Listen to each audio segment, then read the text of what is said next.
herramienta de, no, no solo como una herramienta de mejora o de lucha de los trabajadores para tener condiciones laborales superiores a las establecidas en la ley ordinaria a partir de la negociación colectiva, a partir de los diferentes acuerdos colectivos cuando hablamos del sector público, sino también como una herramienta de la sociedad para transformar y mejorar las condiciones democráticas en un país o las condiciones de vida de la población en general, entendiendo que finalmente todos los seres humanos y toda la población es en esencia trabajadora, porque de alguna manera tiene que emplearse o invertir su energía y su tiempo para solventar sus condiciones de vida. Entonces, vimos una dimensión mucho más amplia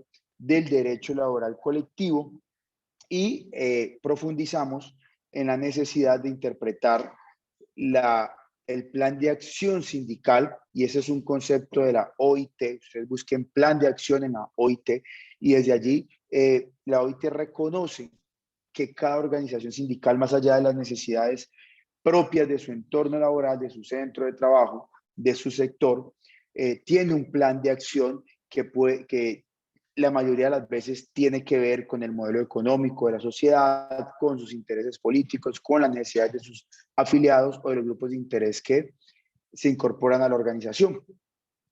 También habíamos visto cómo el derecho es un campo de batalla realmente. El derecho como una ficción que tiende a organizar las relaciones sociales, tiende a organizar la vida en sociedad.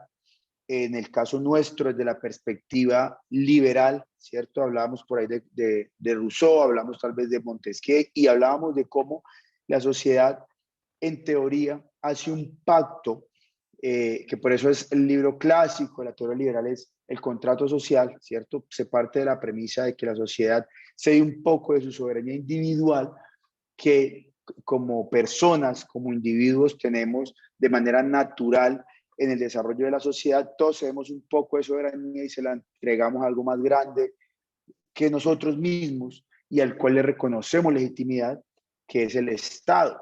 Y a su vez el Estado se dota de unos aparatos, un arquetipo, una arquitectura jurídica que también en términos teóricos, hipotéticos, ideales, es construida por el pueblo a través de sus representantes, sea en una constituyente o sea en el Congreso de la República.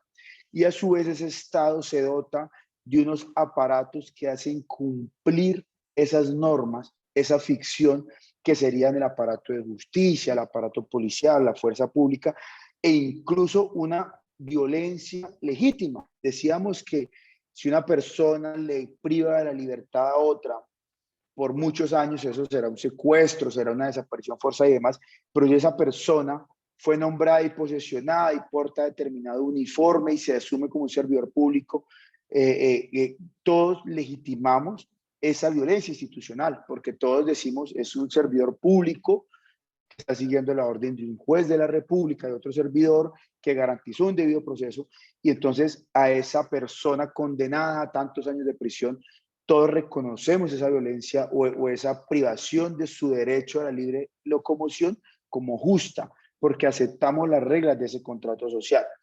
Entonces, toda esa ficción legal que hace que a veces entendamos el derecho como una arquitectura pétrea y correcta de las normas, sabemos que es una fotografía de las relaciones de poder en una sociedad, en un contexto histórico. Por eso en alguna época el esclavismo era legal, en otra época la limitación a derechos fundamentales de las mujeres era totalmente legal y avalada, etcétera. Y por eso hay mucha resistencia al avance de cierta legislación, por ejemplo, hoy sobre los derechos a la libre opción sexual de las personas, los derechos de los jóvenes a decidir sobre su libre desarrollo de la personalidad y demás, encuentran resistencia en ciertos sectores, digamos, más conservadores, que no ven el derecho como un derecho viviente, como un derecho que siempre está expresando es una fotografía un poquito atrasada de los factores reales de poder, de la cultura, de las tensiones que en una sociedad todo el tiempo avanzan y de los debates. Entonces nosotros en esa clase anterior tratábamos de realzar eso y de ver el derecho como un desarrollo lleno de contradicciones, de grietas, de vacíos, sobre los cuales en este caso las organizaciones sindicales tienen mucho que hacer, no solo a nivel, insistimos, de sus convenciones colectivas o de su núcleo empresarial, sino desde la trascendencia eh, eh, social, económica y política de sus planes de acción. Y por eso yo los invitaba a ingresar a la página de la OIT, a comprender cómo desde las discusiones que los sindicatos damos en OIT estamos transformando la realidad social y política de todos los países miembros de la OIT. Entonces queríamos en la charla anterior que salieran un poco del paradigma de mirarse el ombligo como organización sindical, allí muy encerrados en su entidad, o de que el árbol no les impidiera ver el bosque, de todas las posibilidades y potencia que tienen las organizaciones sindicales. Era muy encaminado a sensibilizarlos en ese sentido y asumir en ese sentido con toda responsabilidad su papel como sindicalistas y como dirigentes sindicales, líderes sindicales, estén o no regentando algún cargo dentro de una directiva o una subdirectiva, sino como líderes sindicales, asumir esa responsabilidad que en condición de tal tienen no solo frente a sus aprendices, frente a los trabajadores, sino también frente a la sociedad en general. Hoy vamos a adentrarnos en algunos temas de mucha importancia relacionados justamente en la cristalización de esos debates político-jurídicos que se dan los sindicatos a nivel de decisiones de las altas cortes. Vamos a revisar algunas sentencias, algunas incluso ustedes las refirieron en uno en el foro, en uno de los foros que planteamos, que a partir de allí nosotros estamos haciendo una especie de compilación de todas esas sentencias para entregárselas, así como, y se los anuncio, respecto de las peticiones que ustedes hacen en el foro con relación al pliego de peticiones, estamos, digamos, organizándolas en un solo bloque para que en la próxima clase sincrónica y seguramente en el encuentro final presencial que vayamos a tener, eso que ustedes han hecho sea como la génesis de un pliego de peticiones, pero también vamos a aclarar que muchas de las peticiones que ustedes promovieron allí no pueden ser unas objeto de negociación colectiva, no pueden ser objeto de negociación colectiva y otras simplemente ya están en la ley y ya están establecidas como derechos, sino que no se cumplen. Un ejemplo, decían que se cumplen las normas de seguridad y salud en el trabajo. Bueno, eso no lo podemos poner en un pliego de peticiones porque eso ya está en la ley. Las peticiones son para modificar o mejorar lo que está en la ley. En otros casos se planteaban aspectos, por ejemplo, sobre la estructura del SENA, que en principio no son objeto de negociación colectiva de acuerdo a las restricciones que establece la ley y el decreto, pero que, como también veremos en su momento, políticamente sea una importante correlación de fuerzas, sí se puede lograr. Y prueba de ello es la convocatoria por la que muchos de ustedes ingresaron al SENA, que eso fue producto de presión sindical, fue el tema de que se abriera el concurso y los miles de cargos, aunque teóricamente, según la ley y el decreto, eso que es una discusión sobre la estructura del SENA, porque vas a abrir una cantidad de cargos de carrera administrativa, no son objeto de negociación, pues Sindecena logró que sí lo fuera a partir de presionar y negociar colectivamente, y sobre eso vamos a ver algunas sentencias que nos dan luces de cómo si hay algunos aspectos, aunque no estén regulados, y en algunos casos que en apariencia estén prohibidos, pues dependiendo de la correlación de fuerzas que tenga una organización sindical, de la claridad que tengan su plan de acción y de la estrategia que se trace, por ejemplo, al sumar o requerir para la negociación a determinadas autoridades que sean las que finalmente tienen la competencia para tomar ciertas decisiones, finalmente, aunque en principio no sean objeto de negociación colectiva, en la práctica pueden terminarlo siendo a partir de una correlación de fuerzas. Nuevamente, el derecho se adapta a la realidad. Siempre, generalmente, el derecho va un poco atrás de la realidad. Entonces, no puede el derecho convertirse en un límite, en una talanquera, para que como sindicato tengamos cierta perspectiva. Y de igual manera, cuando el derecho a veces se queda muy corto o anquilosado en el tiempo, como también esbozamos algo en la charla anterior y que hoy vamos a profundizarlo un poco más, desde los principios, que era otra cosa sobre la que les insistía mucho, vamos a ver cómo inaplicamos ciertas normas o morigeramos o relativizamos el alcance de lo que del texto inicial escrito hace 60 años, cómo se ajusta ese alcance desde el punto de vista de la interpretación a los derechos y garantías contenidos en normas de superior categoría, como son la Constitución Política, los tratados y convenios internacionales, etcétera. Entonces, eso es parte de lo que vamos a revisar hoy. Una sentencia ya son casos prácticos donde no ha habido decisiones y donde vamos a aterrizar un poco esta teoría y todo el tema, cuando les digo el tema de los principios y demás, eso cómo se expresa en casos prácticos, como les digo, varios de ustedes ya en algunas de las sentencias que aportaron en el foro lo trabajaron. El otro gran tema que vamos a abordar hoy es el de la asociación y la negociación colectiva en temas pensionales y particularmente referente al acto legislativo 01 de 2005. También les esbocé un poco, les mencioné la problemática en la charla anterior y les dije que en esta íbamos a profundizar y a desarrollarla porque es un tema clave que incluso les puede interesar a ustedes aún cuando son trabajadores activos, porque lo que se está discutiendo a nivel internacional es si es posible negociar o no colectivamente temas pensionales hoy en Colombia. Según el acto legislativo no es posible, pero algunos sindicatos que no se quedaron discutiendo el problema de su entidad, sino que se están pensando el tema de los trabajadores a nivel nacional, han adelantado acciones jurídicas de carácter internacional sobre ese acto legislativo y esa discusión está hoy vigente, se está dando a nivel internacional y es muy interesante que ustedes en este curso aborden. O sea, esto ya es un tema como de más alta filigrana, ya no es el tema de qué es el foro sindical, qué es un sindicato, no, aquí ya es como cuáles son las discusiones que hoy están sobre la mesa de los jueces de los tribunales en Colombia y los tribunales internacionales, donde los sindicatos están en discusiones muy interesantes, entre esas esta que les voy a mencionar porque es un caso de Colombia.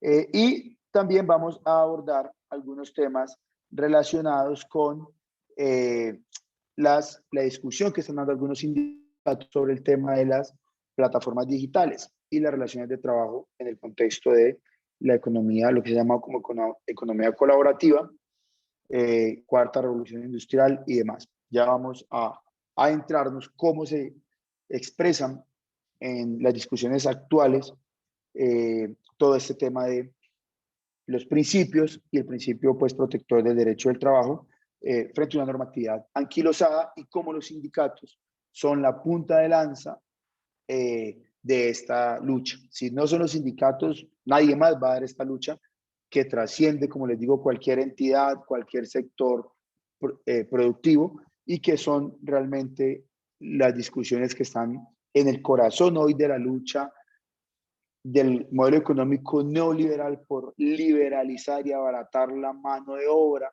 lo cual es trabajar cada vez con menos derecho, y la pelea de los trabajadores o de los pueblos en contra de la profundización de ese modelo. Esas discusiones se dan en el mundo del trabajo y las están dando los sindicatos y son los sindicatos los que tienen mayor responsabilidad en abordarla.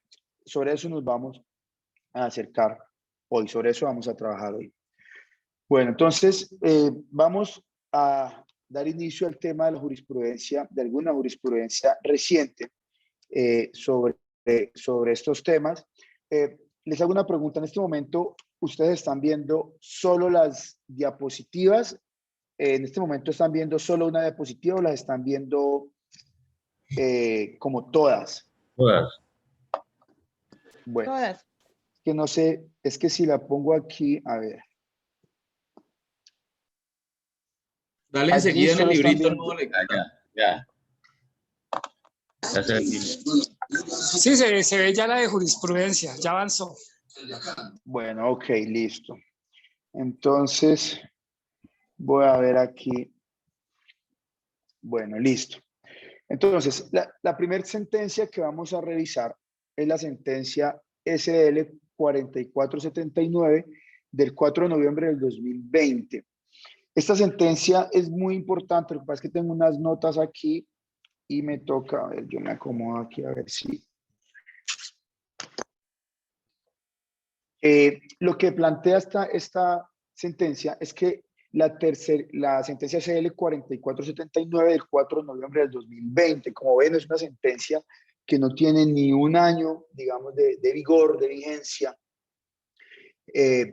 Fue proferida pues, en pleno de la pandemia y es muy interesante porque realmente afecta las empresas, es decir, entre comillas, muchas empresas, por ejemplo, empresas dedicadas al petróleo, a los hidrocarburos, empresas dedicadas a la megaminería, a la explotación de palma africana, de sectores económicos muy, muy importantes que mueven muchos recursos y que centran su producción a partir de procesos de tercerización laboral, van a ver muy afectado, digamos, su operación por esta sentencia. Eso nos demuestra la importancia de la lucha jurídica dentro de una estrategia sindical. En esa sentencia se plantea que la tercerización laboral no puede ser utilizada con fines contrarios a los derechos de los trabajadores, bien sea para deslaboralizarlos o alejarlos del núcleo empresarial, evitando la contratación directa, o bien sea para desmejorarlos y debilitar su capacidad de acción individual y colectiva mediante la segmentación de las unidades productivas.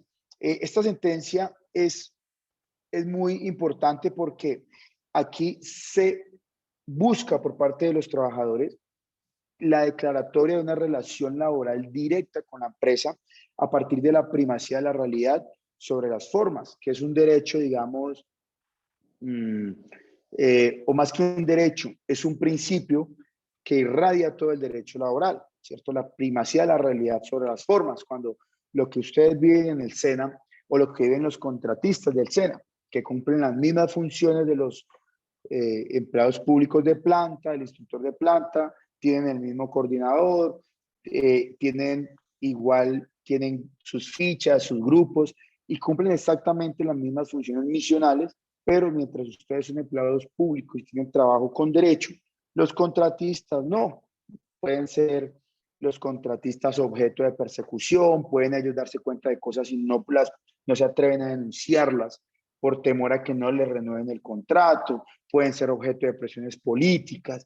Entonces, es una forma de trabajo sin derechos, la de los contratistas. En cambio, el empleado público, ya ustedes tienen una cantidad de garantías, de estabilidad. Bueno, entonces, desde la primacía de la realidad sobre las formas, estos contratistas pueden demandar y pedir que se les indemnice y se les pague a manera de indemnización todas las prestaciones sociales que devengan ustedes como trabajadores de planta.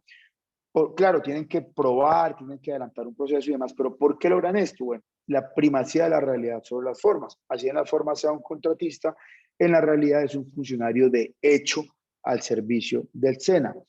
En estos casos, el Consejo de Estado no puede ordenar que los vinculen como empleados públicos porque eso iría en contra de unos artículos constitucionales y bueno, este no es el tema de esta charla, pero sí logra que a título de se declara que era un funcionario de hecho y a título de indemnización ordena que se le paguen una serie de derechos y prestaciones, pero no lo convierte en empleado público. Eso es, ¿por qué? Por el principio de primacía de la realidad, ese es el famoso contrato realidad, pero también se dan muchas otras áreas de este principio, como cuando hay dos trabajadores que hacen las mismas funciones y uno gana más que otro. Eso se llama desigualdad salarial injustificada. Entonces, si desde la primacía de la realidad hacen lo mismo, deben ganar lo mismo. A igual trabajo, igual salario, es otro principio. Ahí se mezclan esos dos principios. Igual trabajo, igual salario con primacía de la realidad sobre las formas. Ocurre también cuando hay discriminación salarial por temas de género y demás. Entonces, el principio, y también incluso ocurre en favor del empleador, ¿no? Por ejemplo, si yo como empleador me olvido de desafiliar a un trabajador a la seguridad social y lo dejo afiliado algunos meses, allí hay una discusión interesante, porque algunos sectores de la doctrina y la jurisprudencia dicen que se debe pagar al trabajador la seguridad social por no haberlo desafiliado, y no ni salario ni demás. Otros sectores afirman que desde la primacía de la realidad, si el trabajador no laboraba y fue un error administrativo, no tiene por qué el empleador correr con esos pagos por no haberlo desafiliado. ¿Por qué? Por la primacía de la realidad sobre las formas.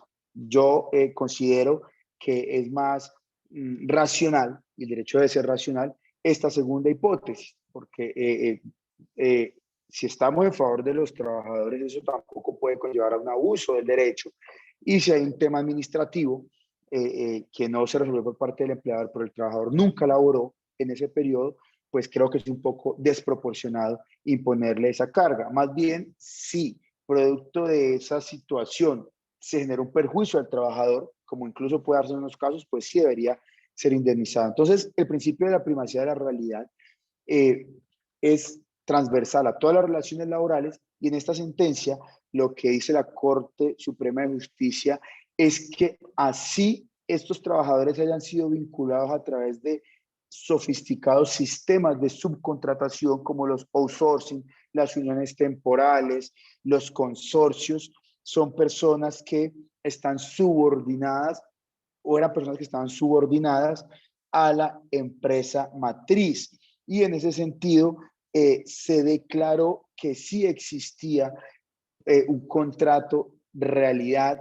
de estos trabajadores frente a la empresa beneficiaria, porque es que lo interesante aquí es que ellos no estaban como supuestos trabajadores independientes, porque si no, no tendría mucho de novedoso el caso.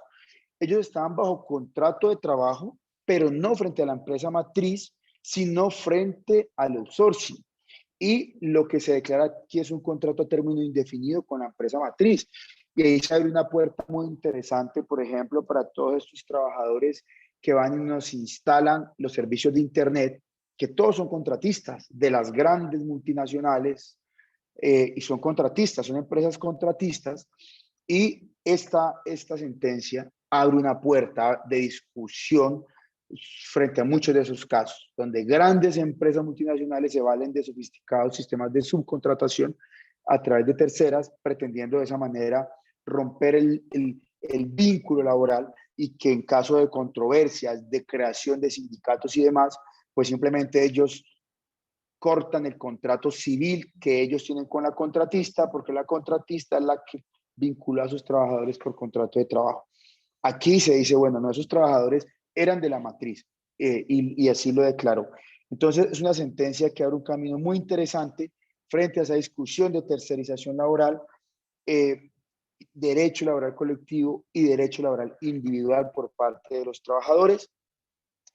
Así que la deben tener en cuenta, les recomiendo que la lean, la discutan. No, esta sentencia no quiere decir que ya por el ejemplo que les pongo, ya sus trabajadores pueden ir y demandar y son declarados. No, lean la sentencia y a partir de allí van a ver que se abre un camino, se abre una puerta que debe seguir siendo alimentada a través de otras demandas, y de esa manera uno va como obligando a la Corte a pronunciarse en diferentes áreas de la producción y sobre diferente casuística, hasta que se trazan, llamamos los abogados, subreglas de interpretación, donde ya empiezan lo que es hoy una línea, se va ensanchando y se va generando una línea jurisprudencial, o una autopista, si se quiere, donde van a caber muchos más trabajadores. Entonces, estas sentencias se las traigo porque es muy importante. Como ustedes ven, yo trato y así se complejice un poco, de que se metan en los temas como novedosos y fuertes. O sea, ustedes pueden encontrar, compañeros y compañeras, manuales de derecho laboral. Hay muchos en Redal, hay cosas muy importantes. Yo parto de la base de que ustedes están revisando ese contenido, están yendo a buscar a internet, ustedes son instructores, ustedes son profesionales, algunos, otros no, pero ustedes están en un escenario académico. Entonces, realmente no me parece que teniendo la posibilidad de brindarles como otras herramientas que no es tan fácil que las encuentren, venir yo como a recitarles lo que dice el código, lo que ustedes pueden bajar en cualquier manual de derecho laboral colectivo, van a encontrar mucha información, y más bien muchas de las preguntas que ustedes puedan tener, les he insistido, me las pueden hacer, las podemos trabajar en el foro, en la charla final que vamos a dar, me pueden escribir y vamos abordando esos temas. Sin embargo, con el material de Redal, ustedes tienen todas las bases del derecho laboral colectivo, ¿ya? Todas las bases están allí, y aquí estamos como yendo al otro extremo, ¿ya? Como discusiones muy recientes, un poco más problemáticas, pero que les permiten a ustedes mirar la dimensión de lo que se puede hacer desde los sindicatos. Imagínense, mucha gente no se imagina que con esta sentencia se abre una discusión muy interesante, por ejemplo, para salir a discutir con todas estas personas del ejemplo que les ponía, pero de ahí salen muchas más. ¿Sí? El tema que les ponía de estas compañías que instalan en internet, todos esos contratistas, se pueden generar unos planes de acciones muy interesantes desde lo sindical, planes de formación y planes ya jurídicos, de estrategias jurídicas para avanzar en estas discusiones. Tenemos la sentencia, otra sentencia que es del 10 de febrero del 2021, o sea, es hace un par de meses esta sentencia en la cual dice que así, y tiene mucho que ver con la anterior. Aquí, en este caso, se negaba, o sea, una discusión sobre quiénes están legitimados para discutir colectivamente la negociación. O sea, aquí ya no estamos hablando de contrato realidad frente a estos procesos de tercerización, que es uno de los grandes problemas que tienen los trabajadores y el mundo sindical, la fragmentación de los trabajadores vía atomización productiva de las cadenas de producción. Entonces, aquí lo que plantea esta sentencia es que son el solo hecho de que primero las partes se sienten a negociar, se supone y se reconoce la existencia de un conflicto, y el reconocimiento del empleador a las uniones temporales o consorcios. ¿Esto por qué es importante? Porque a los abogados nos enseñaron que las uniones temporales y los consorcios no son personas jurídicas. Por eso cuando yo voy a demandar ustedes todo el tiempo ven, consorcio tal, hizo la vía X vía, la ruta del sol la hizo el consorcio tal, la unión temporal. Entonces, como ustedes, algunos saben, los consorcios y las uniones temporales son la unión de personas naturales y personas jurídicas para ejecutar un proyecto común. Entonces, el Estado abre una licitación para construir una vía y dice que se requieren 20 años de experiencia construyendo viaductos, pero además se requiere también experiencia porque el peaje va a ser inteligente y va a ser automatizado, entonces se requiere demostrar conocimientos sobre temas de software asociados a las vías. Entonces viene una empresa multinacional norteamericana que tiene experiencia en el tema de software y vías, con una empresa nacional que lleva 20 años construyendo vías y construir una unión temporal para esa obra, unión temporal para desarrollar X obra, y esa unión temporal va a existir mientras se hace la obra, y esa unión temporal gana la licitación, pero esa unión temporal no es persona jurídica, ¿ya? Es decir, no es sujeto de obligaciones y derechos en tanto unión temporal o en tanto consorcio. Solamente se inscriben en Cámara de Comercio, pero realmente son las dos personas jurídicas las que se sumaron. Si yo voy a demandar eso es un problema, un error que muchos abogados jóvenes cometen, ¿no? Demandan la unión temporal, demandan el consorcio y por allá luego se dan cuenta que no es posible, ¿cierto? Usted tiene que demandar ambas personas jurídicas, entonces, a Pedro y a Juan, a la empresa tal, y a la empresa X, a la empresa Y, en tanto personas jurídicas que integran el consorcio X. Entonces ya más como demandado a los representantes legales de ambas empresas, etcétera. Eso plantea una discusión muy dura para los sindicatos, porque todos estos trabajadores que trabajan al servicio de estos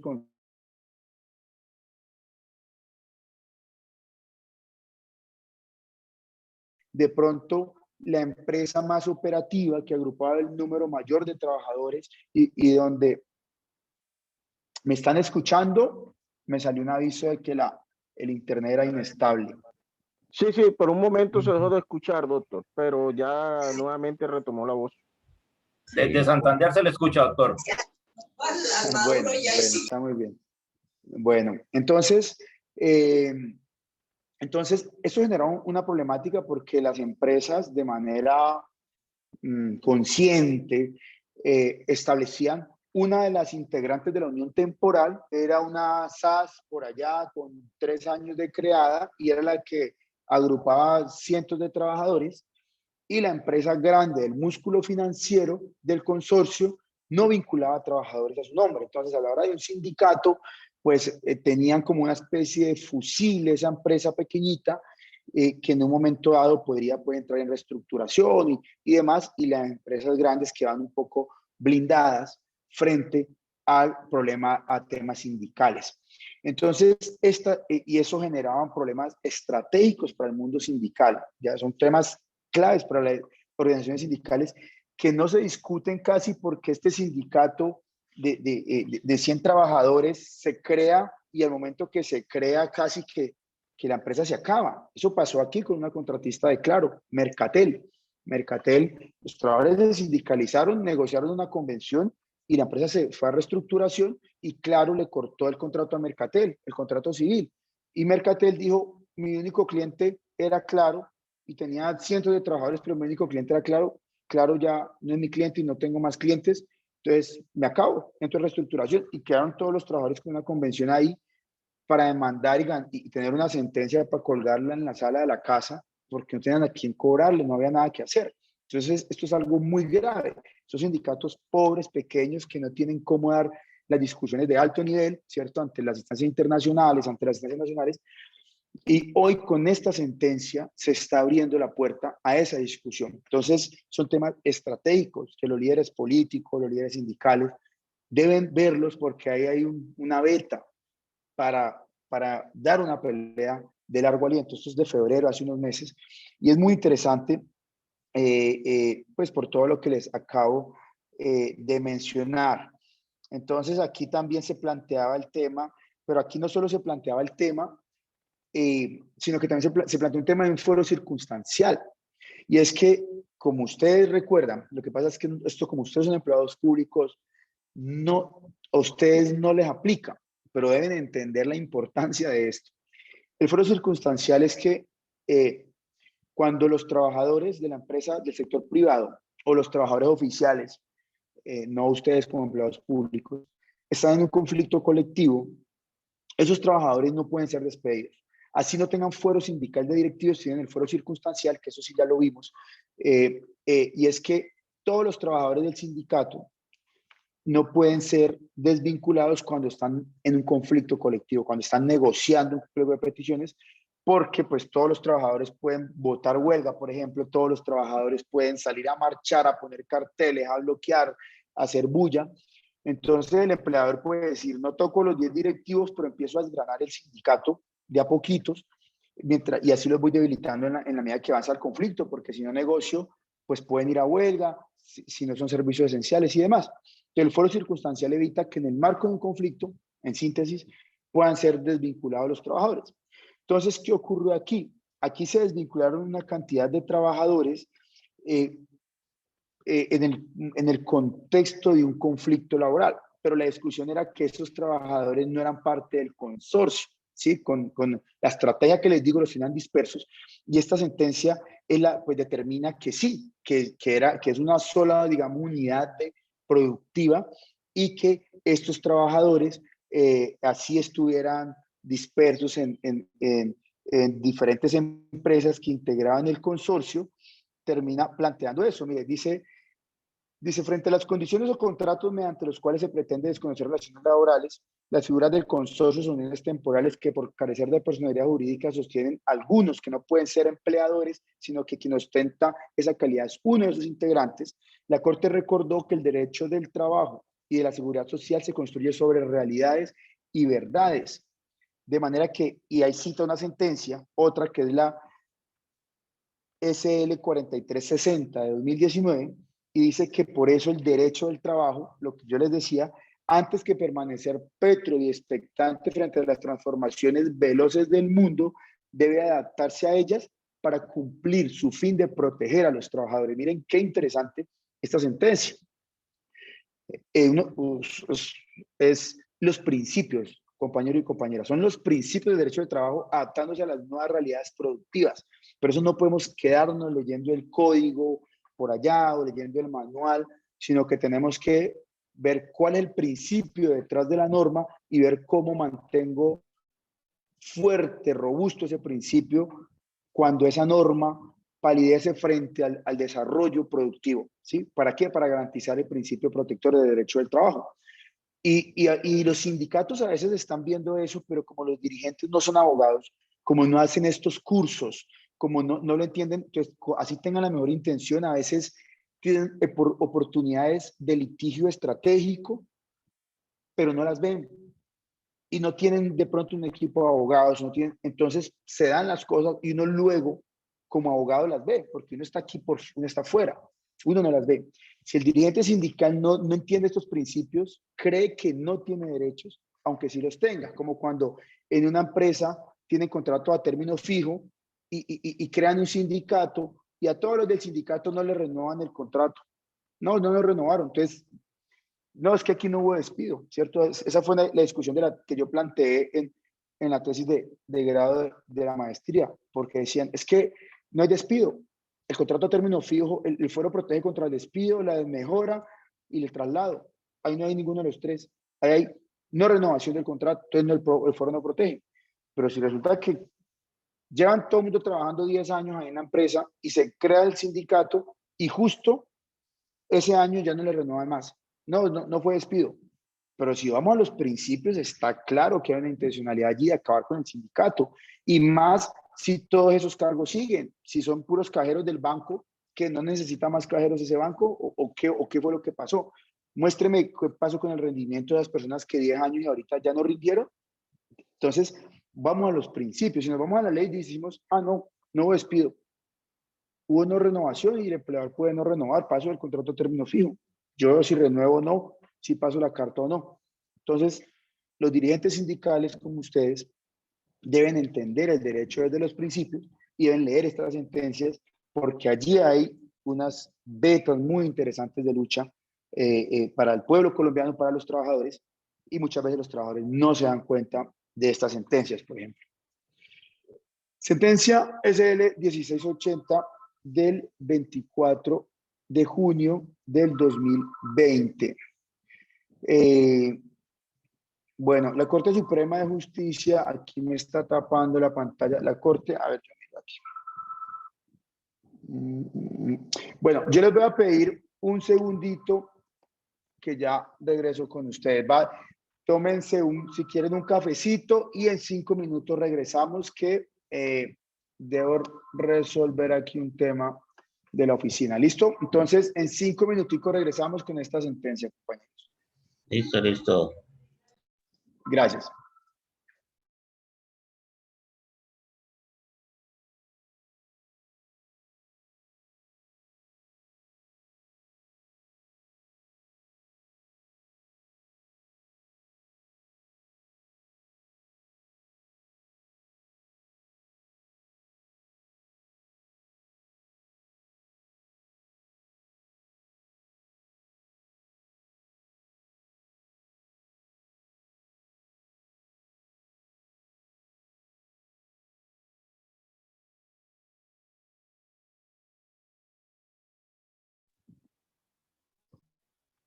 Bueno, listo. Es que me llegó alguien aquí a la oficina y estaba sonando el citófono y ya se fueron compañeros del equipo de trabajo. Entonces ya autorizamos el ingreso. Bueno, yo dije que 5 minutos, entonces, pero no, vamos a continuar de una vez porque la idea también es que no tengo problema en extenderme cuando hay preguntas o algo, pero como sé que hoy hay un partido de fútbol, entonces toca acabar en punto, si es del caso un minutico antes, entonces vamos a seguir. Igual esto queda grabado. Bueno, la sentencia 1680 del 24 de junio de 2020. Aquí, esta yo se las alcancé a mencionar en la charla pasada y tiene que ver, también es exactamente de hace un año esta sentencia y tiene que ver con la huelga en servicios públicos esenciales. Pero bueno, a propósito del tema de la huelga, que sobre eso yo les propuse que plantearan una sentencia. Quiero que alguno o alguna de ustedes me hable de la sentencia que leyó y que compartió en el foro, ¿sí? Entonces, les doy el uso de la palabra para que se animen. Si no, yo le invitaré a alguien a que nos comparta algún tema. No tiene que, sé que no están como, no necesito algo preparado, simplemente algo, háblenme algo que hayan leído en las sentencias que leyeron sobre el tema a la huelga. Entonces, ¿quién desea participar?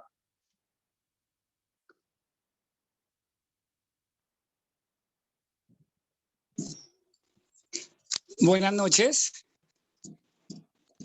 Buenas noches, Giovanni. Sí, señor. Pues no Bueno, sé, Giovanni, bueno, en mi cuéntame. caso particular, no encontré, no recuerdo en ese momento el número de la sentencia, no lo tengo a la mano, pero me pareció extremadamente interesante el carácter político del movimiento sindical. Entonces hablaba básicamente de que inicialmente los sindicatos solamente pedíamos pelear por unos aspectos relacionados con la profesión o con la economía. Pero ya con el reconocimiento de la Corte, la posibilidad de también tener una identidad política y una lucha más allá de lo que es solamente la particularidad de la empresa o el trabajador de la empresa, sino que también se contempla esa posibilidad de ser como todo movimiento social, como toda organización social, perdón, pues esa posibilidad de tener una participación política y de tener una posición respecto a cómo va nuestro país. Y particularmente me pareció relevante porque el momento histórico que estamos viviendo, pues es fundamental que los sindicatos también, nosotros como sindicalistas también promovamos un cambio para mejorar pues esas condiciones, no solamente de la empresa y del trabajador de la empresa, sino del país, porque hay políticas macroeconómicas y políticas sociales que pues terminan afectando el desarrollo de un país y indirectamente van a terminar afectando a todas las entidades, en particular en el caso de nosotros del SENA. Muchas gracias.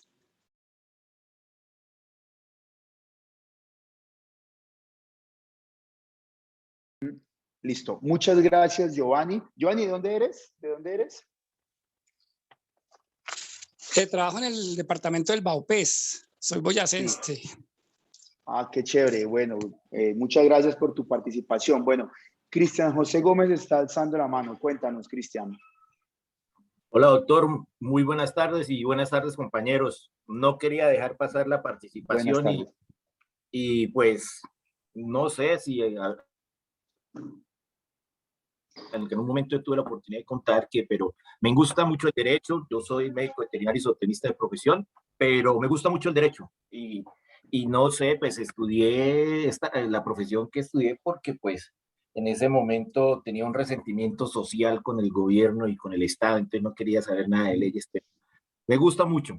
Entonces, la sentencia de la cual habla el compañero, la sentencia 858 del 08, y es una sentencia pues que me tomé el atrevimiento de leérmela completa como escribí en el foro, en la parte final del foro, en donde hice mi apreciación, consultar los artículos dentro del marco normativo del Código Sustantivo del Trabajo y pues entender, analizar el por qué el compañero que hace esta denuncia sobre la forma como se están interpretando los artículos 2, 13, 38, 39 y 56, así como el artículo 8, y en su mismo orden, pues estos artículos, el 2, el 13, el 38, el 39 y el 56, pues también en el Código Sustantivo del Trabajo lo que hablan y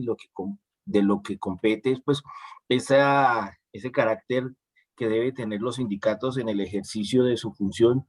Y hay algo en esta sentencia que yo lo tomé, lo anoté, que los sindicatos no somos simplemente un grupo de personas pedigüeñas, de personas que están esperando prebendas o mejoramientos, sino que los sindicatos, convertirse, como dice el texto, dice, aquí lo tengo, no somos pedigüeños, no somos, nuestra función debe tener una función de diferenciación en cuanto a la actividad sindical, ¿sí? Los sindicatos, en el documento dice que los sindicatos eminentemente políticos afecta la participación cercana de los afiliados. Concluye este documento que lejos de garantizar el objetivo, las normas acusadas pretenden desterrar cualquier contenido político de las organizaciones sindicales. No sé si en estos momentos los compañeros se dieron cuenta que tanto el compañero Wilson Arias y los compañeros del COES y otros compañeros afiliados a nuestras organizaciones estaban haciendo un trabajo en el polo de una cámara. Sí, y pues en la última asamblea general de delegados, como todas las decisiones que se toman al interior del sindicato y especialmente las que atañen con la participación de la organización sindical en cualquiera de los escenarios del país, no solamente en la defensa de los derechos, no solamente en las negociaciones colectivas, sino el sindicato debe estar presente con su representación frente a los eventos y acontecimientos que atañen a nuestra nación y especialmente al pueblo colombiano, porque el sindicato es la expresión del pueblo en los trabajadores y en los no trabajadores. El derecho a la huelga es un derecho no solamente de quienes pertenecemos a un sindicato, sino también de aquellos que no hacen parte del sindicato cuando en ellos se está haciendo una violación de sus derechos laborales. Entonces, yo tuve la oportunidad de hablar estos días con un estudiante de Derecho y me dejó como tan desilusionado, doctor, porque este muchacho ya está para graduarse de la Universidad Libre. Para mí la Universidad Libre es una de las mejores universidades en Derecho en el país. Y el muchacho está para graduarse, es hijo de una contratista del SENA. Y el muchacho me dice, no, profe, eso, uno tiene de la sentencia, hay que leerse la primera hoja donde está la demanda y la sentencia, el resto eso es cháchara. Yo le decía, pero ¿por qué me dices eso si lo más importante es escuchar los conceptos de los diferentes actores, de las diferentes partes que interfieren en el proceso? La defensa, el Ministerio Público, quien acusa, quien defiende al trabajador, no solamente lo que decide el juez, porque en últimas quien toma la decisión final es el juez, porque es una sentencia de una alta corte. Pero me dejó tan preocupado ese concepto de este muchacho, y pues no, yo me tomé a la tarea, descargué todas las sentencias y me puse a mirar cuál tenía un color o algo que pues todas tienen su importancia, pero una que me marcó pues es la participación política de nuestro sindicato en los eventos políticos del país. Bueno. Entonces yo escribí en la parte final que una vez leída esta sentencia quise extraer estos fragmentos de la demanda y el resuelve. Asimismo me permití leer los artículos impugnados por el demandado para poder entender el origen de dicha motivación. Y concluyo que el sindicato debe tener un soporte político que sea quien oriente a la afiliación, a los afiliados sobre la posición que se debe tener frente a los temas álgidos del país y de la entidad en la cual los afiliados se encuentren laborando. Pues como lo dice el documento, los sindicatos no deben convertirse en un elemento pedigüeño, que solo busca prebendas o dádivas para su colectividad. Y termino diciendo, doctor, termino diciendo que dentro de los documentos del bloque de constitucionalidad indican claramente que el derecho a asociación, así como el derecho a la huelga y el derecho a la negociación colectiva, es de todas las organizaciones sindicales a nivel de Latinoamérica, de todo nuestro continente. Y muchas de las organizaciones sindicales a nivel de Latinoamérica han tenido su participación política. Una de ellas es el caso de Evo Morales, no, del señor Pepe Mojica y del expresidente Dula, que eran de sindicatos y llegaron a la política y fueron presidentes. Entonces, en Colombia, ¿por qué se nos coacta ese derecho de la participación política desde la organización sindical? Doctor Oscar, usted es muy amable, muchas gracias por escucharme. Cristian, a usted muchas gracias por su participación, por su entusiasmo y bueno, muy interesante el aporte que hace y sobre eso es que hemos tratado de enfocar mucho el énfasis de este curso, ¿cierto? Cuando hemos hablado mucho de eso. También les recuerdo, compañeros y compañeras, que sé que el tiempo es limitado un poco el que tenemos, pero que la idea es que ustedes participen también.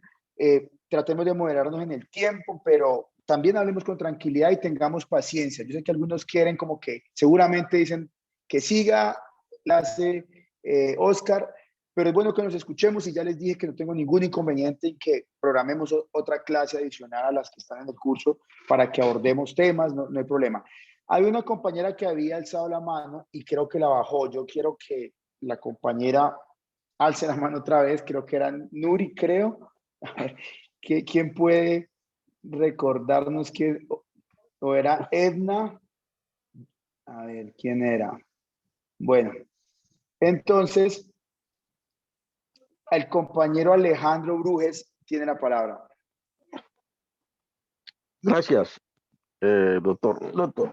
Bueno, la sentencia, bueno, antes de desarrollar la sentencia, permíteme presentar a los compañeros que no me conocen. Mi nombre es Alejandro Brujes Laforí. Antes de ser abogado, me pasó un caso así como le ocurrió al compañero que me precede, pero yo en vez de aislarme de la cuestión o de apartarme, de desistir, muy por el contrario, fui muy resiliente y me dediqué pues al estudio del derecho. Asumí una posición diferente. Por uno de los temas que usted ahorita mismo acababa de hablar, sobre la terminación de un contrato, sobre la no renovación de un contrato por vencimiento del término pactado. Pues no se me dio así, pero sí en el ámbito público me pasó algo así, que el juez, a pesar de yo haber triunfado en el proceso de nulidad y restablecimiento del derecho, no ordenó el reintegro al cargo, argumentando de que el periodo de la provisionalidad se había vencido al momento de proferir el fallo. Algo así por el estilo, semejante. Bueno, ya para rematar, vamos a abordar la cuestión de la tarea. La actividad que yo desarrollé se centró en la sentencia de constitucionalidad C-122 del 2012, que entre sus ideas principales aborda el tema de las limitaciones del derecho a la huelga y las características o criterios que tiene a bien para considerar cuándo un servicio público es esencial. En ese orden, la Corte considera que son dos las condiciones que imponen las limitaciones al derecho a la huelga. Una de ellas es que el servicio público sea de carácter esencial. Y la otra es que además de que sea de carácter esencial, el legislador sea el que lo imponga a través de, pues, de una ley, valga la redundancia. Esos son los criterios con los cuales pues, se define cuando un servicio público puede ser objeto de limitaciones, de lo cual yo me aparto por las razones que más adelante voy a expresar. La otra idea de esa sentencia que pude extraer se refiere a los criterios que se deben considerar para efectos de valorar cuando un servicio público es esencial y cuando no. En ese sentido, la Corte en esa sentencia consideró que para determinar si un servicio público es esencial o no, se deben tener en cuenta los siguientes factores.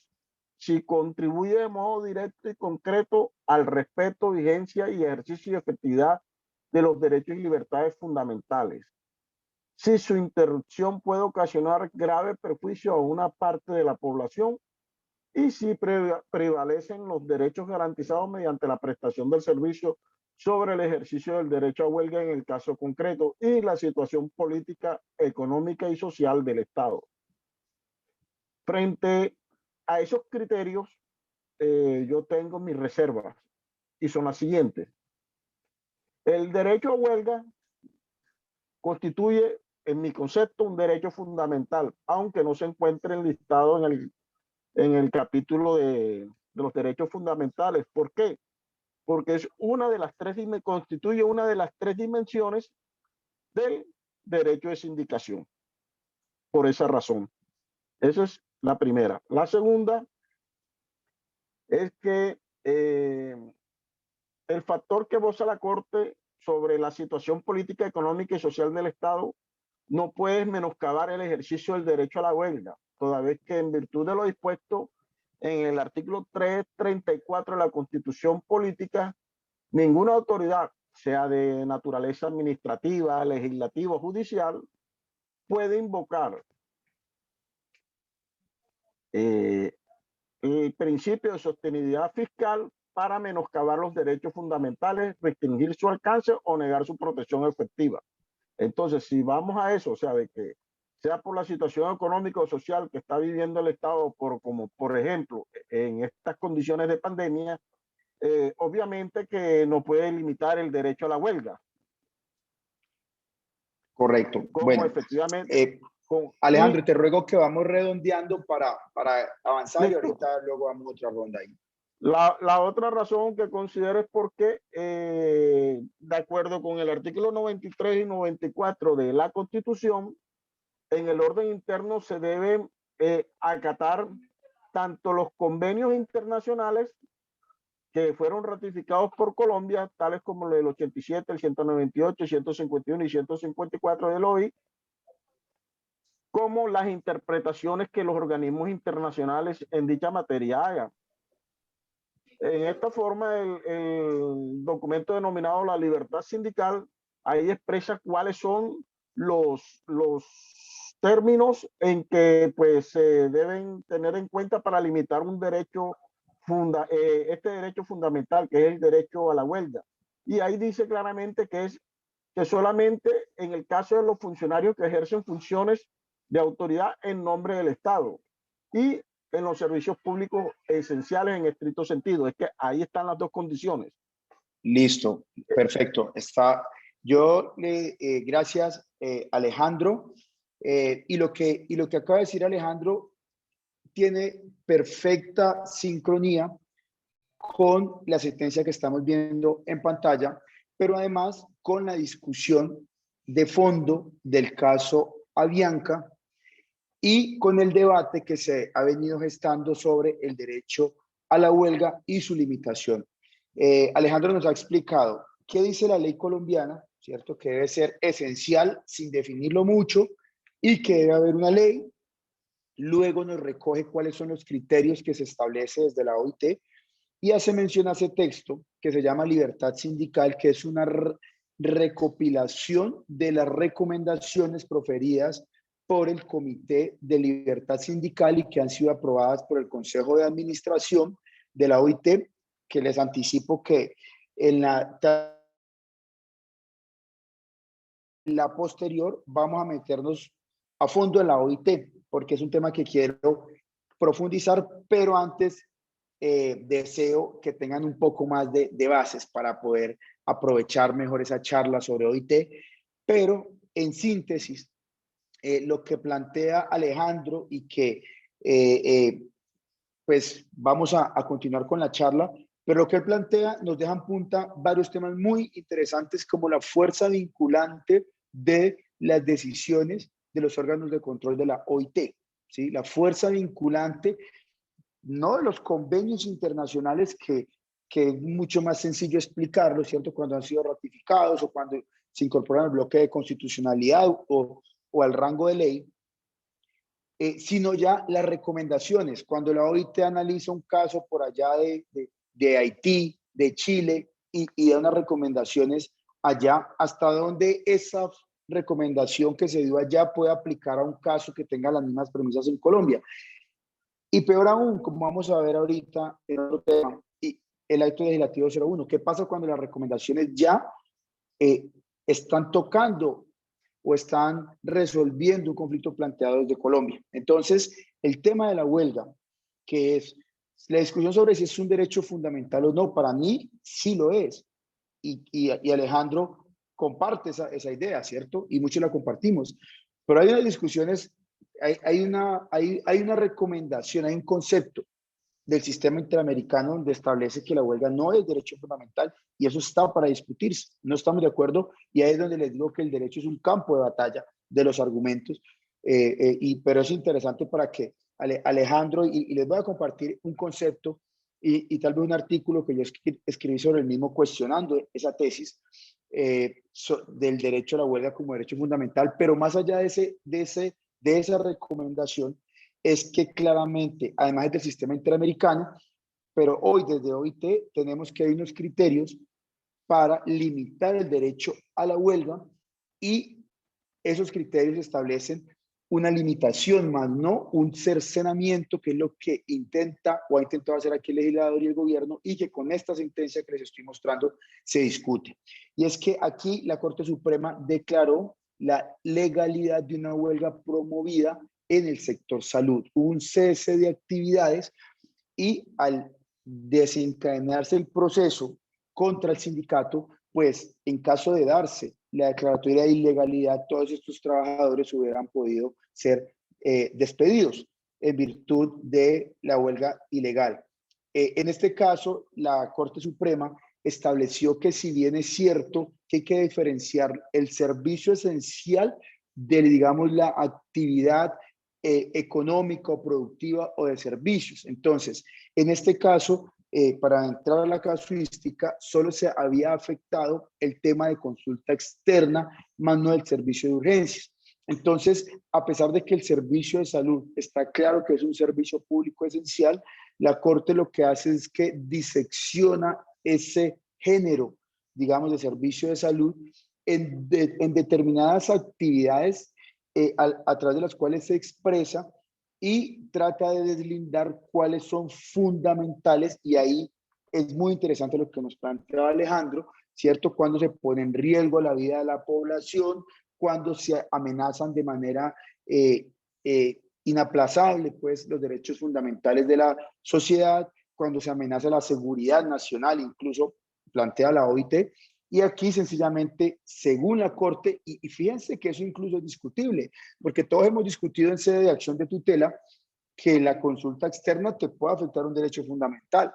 Y en este caso la Corte le da tanta relevancia a la huelga y de manera muy inteligente descarga sobre los hombros del demandante, que en este caso eran las entidades de salud, que no demostró, y si ustedes no me probó, que afectar el servicio de consulta externa afectó la vida o la salud de manera irremediable a los terceros. Lo único que se demostró es que hubo una perturbación del servicio, que pasaron incomodidades, pero esas incomodidades, esas alteraciones en los horarios, no son lo suficientemente fuertes, no tienen el suficiente peso para cercenar el derecho fundamental a la huelga. Y el derecho fundamental no como en el contexto de los derechos fundamentales desde el punto de vista constitucional, sino como un derecho inherente al derecho, ese sí, fundamental de asociación.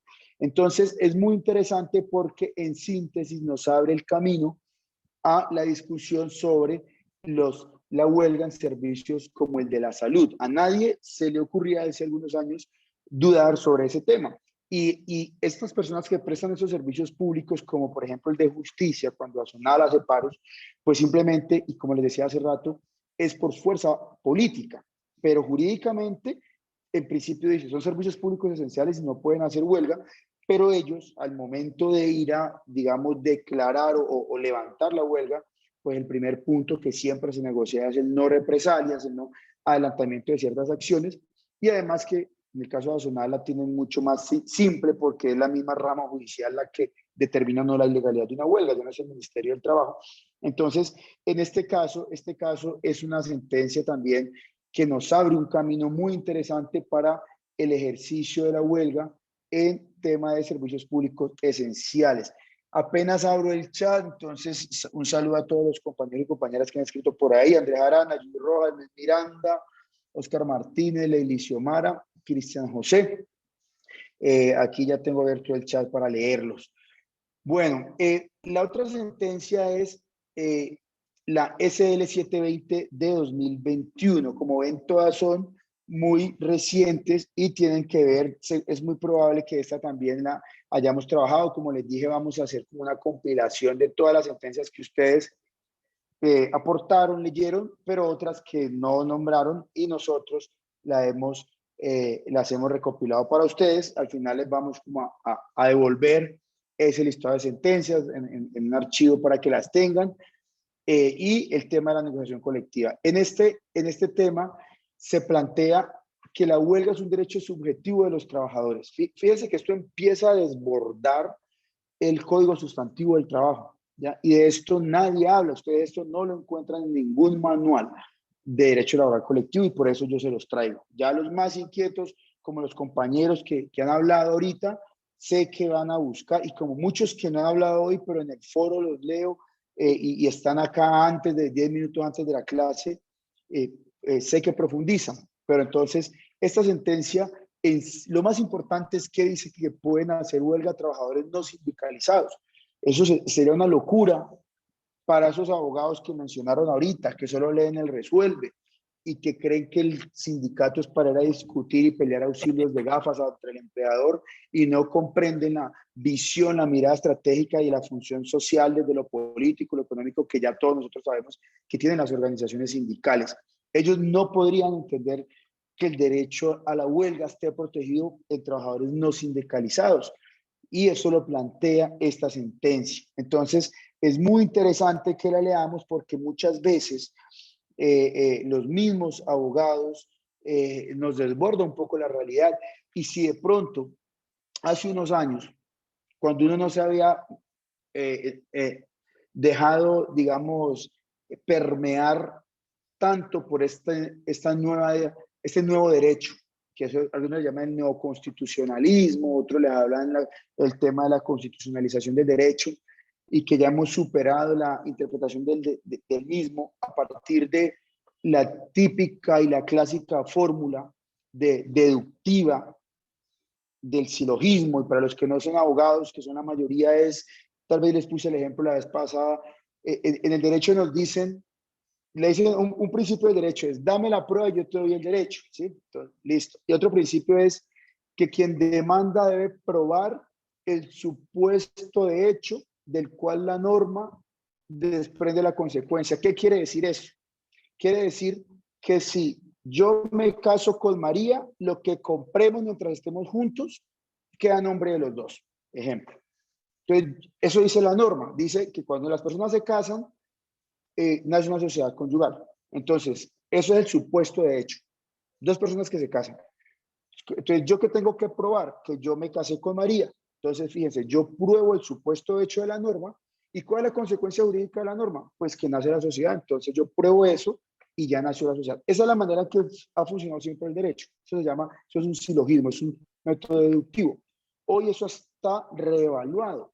O sea, eso sigue funcionando, claro, así sigue funcionando el derecho, pero cuando hablamos de derechos fundamentales, cuando hablamos del peso de los derechos, ya no interpretamos así. Ya lo que hacemos es un ejercicio que se llama ponderación. Busquen la ponderación como manera de interpretar los derechos cuando los principios chocan. El ejemplo de la sentencia anterior, los usuarios de la salud versus el derecho de los trabajadores a hacer la huelga. Entonces la Corte ponderó y dijo, sí, aquí hay una afectación, pero no está afectando mis derechos fundamentales. En cambio, cuando yo peso, en este caso concreto, el derecho a la salud y el de huelga, le doy más peso a la huelga. Pero de pronto, en otro caso, pese más el derecho a la salud que el de la huelga. ¿Cómo lo resuelvo? Analizando las variables de cada caso concreto, ponderando. Aquí ya no aplica el silogismo. Entonces, fíjense lo interesante de esta nueva sentencia, todas las que hemos visto, pero de esta es que ya te dice de nuevo, los trabajadores no sindicalizados pueden ejercer el derecho a la huelga. Aquí se abre de nuevo un camino muy interesante para la lucha sindical y para la lucha de los sindicatos en favor de aquellos trabajadores que no se han sindicalizado. Aquí nos siguen saludando Freddy Martínez desde Chía, Andrés Arana comparte jurisprudencia de derecho laboral y está esta sentencia 720 que estoy mencionando, entre otras. Muchas gracias, Andrés. Descarguen esa sentencia y ese archivo lo vamos a incluir en ese que le vamos a entregar a ustedes.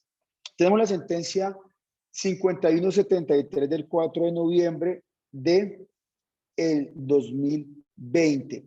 Esta sentencia es muy interesante porque se discutía aquí la existencia o no del conflicto colectivo del trabajo producto de una negociación colectiva. Yo aquí voy a sacar la pantalla porque es que yo aquí necesito ver un archivo que tengo en el computador y no sé cómo hacerlo manteniendo esa diapositiva allí. Entonces, en esta sentencia es muy interesante porque recuerden que la negociación colectiva y la huelga, pues el Código Sustantivo nos establece unos pasos, ¿cierto? 20 días de arreglo directo que se extiende por otros 20 días y si no hay acuerdo, decidimos si nos vamos decidimos si nos vamos a tribunal de arbitramiento o no. Venga, les pregunto, ¿ustedes en este momento están viendo la diapositiva o no la están viendo? Bueno, gracias. Entonces, sí, listo. Bien. Bueno, perfecto. Entonces, pues como ustedes lo leen allí, el conflicto colectivo generalmente nace con la presentación del pliego de peticiones, pero lo que dice esta sentencia es que ese es apenas uno de los múltiples conflictos que puede originar una relación laboral y no solo se puede reducir a ello. Y dentro de su argumentación, y aquí entra lo que nos planteaba los compañeros que nos precedieron, donde hablaba del papel político de los sindicatos, y les voy a leer una parte de la sentencia porque es que nos nombra algunos artículos y dentro de lo que explica nos recuerda que jurisprudencial y doctrinariamente se reconocen 4 modalidades de suspensión colectiva de actividades. Una es el desarrollo de un conflicto económico del trabajo con fundamento en el artículo 429, y ahí es donde entra todo el tema del conflicto económico que surge con la presentación del pliego y demás. Pero también nos habla que el incumplimiento de las obligaciones laborales o de seguridad social por parte del empleador respecto de sus trabajadores, de acuerdo con el literal E del artículo 379 del Código Sustantivo. O sea, si el empleador incumple las normas laborales, yo puedo suspender actividades de manera colectiva. Eso muchos sindicatos ni lo saben y solo conciben la huelga producto de un proceso de negociación colectiva economicista en perspectiva de mejores condiciones laborales. Y no, por eso cuando se hacen paros porque no se le entregan los elementos de protección personal, porque no se cumplen las normas de bioseguridad en los puestos de trabajo, porque no se garantizan condiciones de trabajo dignas para los empleados públicos, trabajadores oficiales, con eso podemos ir a la suspensión de actividades, y de pronto la suspensión de actividades implica que nos paremos en el portón y no dejemos ingresar porque si no, no podemos garantizar la suspensión de las actividades. Eso implica parar la productividad en la fábrica. Y entonces se cree que es ilegal, y no es ilegal. No es ilegal porque fíjense que el mismo Código Sustantivo está previendo esa posibilidad. También nos habla, fíjense, la solidaridad con la huelga promovida por trabajadores de otra empresa. La famosa huelga por solidaridad, que eso ya está en desuso. Eso era y hoy es más importante que antes en el contexto de las cadenas de producción. ¿Qué pasa si los trabajadores de una planta de Coca-Cola paran en Cali y todas las demás plantas no paran? Pues no, a Coca-Cola no le interesa, los despide, se muda, lo que sea. Si hay una huelga de solidaridad, por ejemplo, a propósito, para seguir con Coca-Cola, el ejemplo de las bebidas azucaradas. Si todos los trabajadores sindicalizados de Coca-Cola, de Postobón, de todas las empresas de bebidas azucaradas, plantean una petición en un pliego de peticiones de que se establezca que un ingreso, un porcentaje de lo que tienen esas bebidas es para campañas de nutrición sana para los niños en las escuelas, qué sé yo, mejor dicho, para que no consuman estas bebidas azucaradas. ¿Qué pasa con esa huelga si la hacen solo los de Coca-Cola, solo los de una planta, o si todos los trabajadores se vuelcan en una campaña frente a eso? ¿Qué pasa si el sindicato de Ave Villas hace una huelga pidiendo mejores condiciones laborales, pidiendo acciones para los trabajadores y que al final del ejercicio fiscal, al final del año, un porcentaje de los billonarias utilidades de los bancos vayan para las organizaciones sindicales o para los trabajadores o para construir escuelas, lo que sea, y todos los trabajadores, no solo los de Ave Villas, sino que todos se suman a esa huelga de solidaridad? ¿Ponen o no en jaque al sector financiero? Claro que sí. Entonces, la atomización de la lucha sindical debilita a las organizaciones sindicales y aquí tenemos una posibilidad y es la solidaridad, la huelga por solidaridad promovidas por otra empresa. Y eso está en el código, pero no está reglamentada. Entonces, ¿qué es lo que ocurre? Que los trabajadores nos da miedo ir a huelga y parar actividades porque sentimos que no tenemos de dónde anclarnos desde el punto de vista legal para sostener eso, porque la única huelga es la que después de la etapa de arreglo directo, los sindicatos vota, la mayoría de la asamblea, etcétera. Y fíjense que no. Entonces, y fíjense la otra clase de huelga, el interés del sindicato de expresar sus posiciones sobre políticas sociales, económicas o sectoriales que inciden en el ejercicio de una actividad. En esta sociedad marcada por la macroeconomía, díganme, ¿qué política social, económica o sectorial no incide en el ejercicio de las diferentes actividades productivas? Todas, a propósito del paro nacional. Entonces, aquí nos están abriendo una compuerta. Esto que les estoy leyendo es del texto de la sentencia, allí está. Entonces, es muy interesante porque nos abre una brecha para entender la dimensión del derecho a la huelga. Eso es muy importante, esta sentencia, que también pues obviamente va a ir en lo que les vamos a compartir. Sentencia SL 3597 del 17 de septiembre de 2020. Esta fue si no estoy mal, esta es la del caso de Avianca. A ver, yo verifico.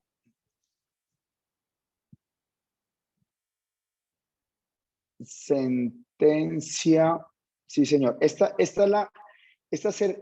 resolvió el recurso de casación que interpuso el sindicato de pilotos, ACDA, la Asociación Colombiana de Aviadores Civiles, contra la sentencia del Tribunal Superior de Bogotá. El juzgado y el tribunal absolvieron totalmente a Avianca y esta sentencia la condenó. Sobre esta sentencia se hizo por allí referencia para algunos de los compañeros hizo referencia a ella.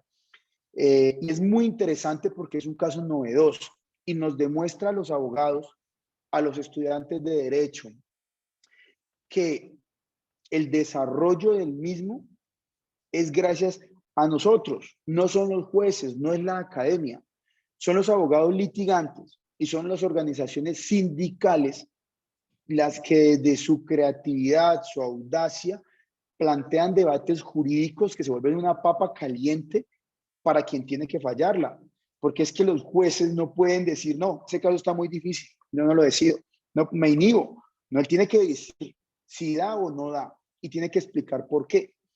Y si tú te paras desde los principios y tú conoces el derecho y conoces el derecho internacional, puedes plantearte demandas que en principio pueden antojarse descabelladas para alguien y pone a pensar a las cortes y te llevas una sorpresa. En esta sentencia, en resumen, ahí yo, pues acá con el equipo se estableció pues como establecimos un resumen donde se establece que mientras estaba la discusión con Avianca, se ofrecieron a los trabajadores no sindicalizados convenios individuales, lo cual desestimuló la sindicalización, promovió la desafiliación y que eso salta a la vista cuando los beneficios son mayores que los que tienen los trabajadores que están sindicalizados. Así con ese resumen que tiene la diapositiva, no se alcanza a ver la novedad de la sentencia, por eso tienen que leerla, pero yo se los cuento. Este resumen nos recuerda primero el tema de pactos colectivos, que ese tema está un poco ya desarrollado. Si quieren, buscan la sentencia de Sintra Leonisa, que era el tema de pactos colectivos. Entonces, simplemente como ustedes recuerdan y como muchos contestaron de manera correcta en la tarea sobre negociación colectiva, algunos sin tener claro el porqué, casi todos dijeron la negociación colectiva, la convención colectiva. El tema del pacto colectivo es que el pacto colectivo por su naturaleza se hace con trabajadores no sindicalizados, por su naturaleza. Entonces, se les daba a través de pacto colectivo, yo creaba un pacto colectivo y le daba mejores beneficios a sus trabajadores no sindicalizados a los que tenían en la negociación colectiva los sindicalizados. Entonces, ese tema ya está decantado, ha llovido mucha agua pues, sobre ese tema de que no pueden, a través de pactos colectivos, dar mejores cosas que una convención. Entonces, ¿qué es lo novedoso de esta sentencia? Si está diciendo lo mismo, dirían ustedes al leerle esta sinopsis. Dos cosas principales. La primera es que aquí no hubo pacto colectivo, sino que se creó un supuesto plan de beneficios individuales, ¿sí? Un plan de beneficios donde cada trabajador podía uno acogerse. Entonces ya no era un pacto colectivo, sino era algo individual y no exigía desafiliarse del sindicato, que se ocurría con el pacto colectivo. En el pacto colectivo tú no puedes estar en el sindicato, tienes que estar por fuera del sindicato. Ahí salta a la vista, pues. Aquí no. Aquí Avianca dice, no, yo al que quiera yo le ofrezco esto. Le ofrezco más que la convención. Realmente eran los mismos derechos, cuando la alianza se da cuenta que era prácticamente lo mismo, sino que como estaba el acuerdo, no se indexaba. Entonces aquí era sobre la misma base, se les indexó, se les actualizó y se les dieron algunas cosas de más. Pero no se exigía que se salieran del sindicato. Pero si tú en el sindicato estás pagando una cuota y te están descontando, y como son ingresos importantes, pues así mismo la cuota era importante, pero además está sujeto a que de pronto está sujeto, Sandra está pidiendo el uso de la palabra, vamos redondeando acá y le damos el uso de la palabra para que nos haga algún aporte, seguramente conocedora de este tema. Entonces, lo que ocurre es que los trabajadores ya se desafían, bueno, por lo menos eso es el de los argumentos que plantea Avianca, los trabajadores se desafilian del sindicato. Pero ¿qué ocurre con esto? Al desafiliarse del sindicato, ellos dejan de pagar la cuota de afiliación. Entonces se afectan los rubros del sindicato. El sindicato lo que dice es, producto de este plan de beneficios, se están afectando los dineros, los ingresos del sindicato, producto de la falta de cuotas sindicales, y eso me está generando un perjuicio. Entonces, finalmente, a donde apunta esta demanda y donde apunta la sentencia es a la indemnización de perjuicios que debe pagar Avianca al sindicato en virtud de adelantar esta política discriminatoria. Es curioso porque se logra demostrar que los perjuicios ascendían a miles de millones de pesos y la Corte, desde el punto de vista mío, un corporata, termina nomás condenando al pago de 500 millones de pesos. Pero digamos que es un precedente hito hoy, y es como la idea que quiero que les quede de centro, más allá, digamos, del detalle o la minucia del caso, es que frente a una política de desestimular y de debilitar la organización sindical, esta puede ser objeto de resarcimiento económico por parte de, en este caso, la Corte Suprema de Justicia. Bueno, miren, faltan 25 para las 8. Yo les propongo, Sandra y los demás compañeros, veo que están muy activos en el chat, lo cual nos alegra.